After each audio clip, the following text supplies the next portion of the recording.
is capturing the air in your nose. And when it's trapped, it's like what do you call those things? The pianos, the organs.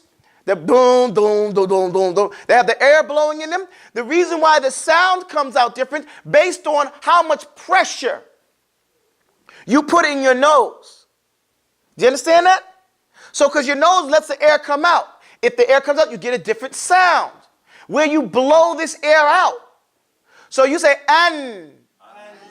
Do you feel it that you're holding it in your nose? And you sound like a third grader who's got a stuffy nose, right? And. So your tongue is up and to the front, the gunna in the nose, with dhalakun all on the gums, and shidda or jahrun in the holds, right? So you have here the dhalakun. What is dhalakun? It flies off the lips or? On the gums. Oh, no, on the edge of the tongue, right? Dhalakun is off the lips, off the edge of the tongue. So right here, not only does he mean by that it's dhalakun, the letter, but he means the tip of the tongue is where? All on the gums. I put in the front. Say an. Where's your tongue? All on the gums. You do not touch your teeth when you say noon. It's up and to the front. Up, above your buck teeth. All on, clearly on the gums. What? The tip of your tongue clearly touches the gum. Say an. And you have, this is a clear gunnas here. Okay? So, and jahrun in the holds. When you're reciting the Quran, you will hold that noon. At least two. Okay? So you have to have that jahrun. It has to be clear that the noon is. The thing about tajweed, and I'm not trying to steal from the tajweed class, but the thing about tajweed, the listener should hear crisply clear every letter that you're reciting. There should not be any doubt what it is that you're saying when you're articulating and when you're reciting. Every letter, they say it should swim the sound over every letter. So it's as if the person is reading while you're reciting. You understand my point?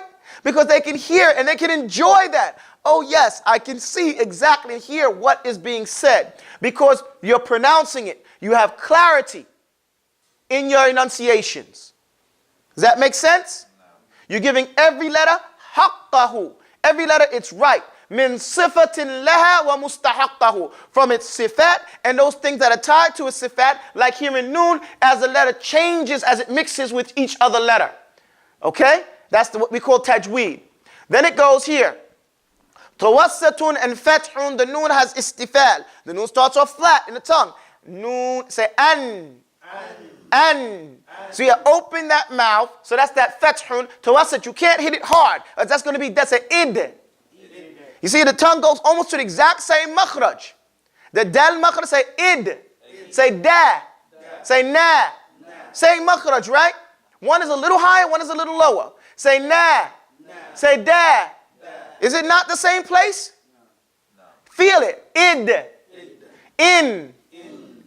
The tongue changes slightly, but the placement is the same. But what changes the sound is the sifat. How you twist your mouth up to make it. So here with dal, say id. It's shidda. You hit it and you punch it, right? Now you're saying in. It's tawassut and you're not punching it, you're placing. And you're letting it get full contact. Say in. Id. In. You hear the difference? You feel the difference, which is more important. In. Know what you're doing. So here it is, tawassutun and fathun. The noon has istifal, flatness, the flat tongue, right? And knowledge of your place of port will help your noon fare well. So if you want this noon to, like we said, we made it like a ship. A ship has to go to a port. Those ports are the different letters.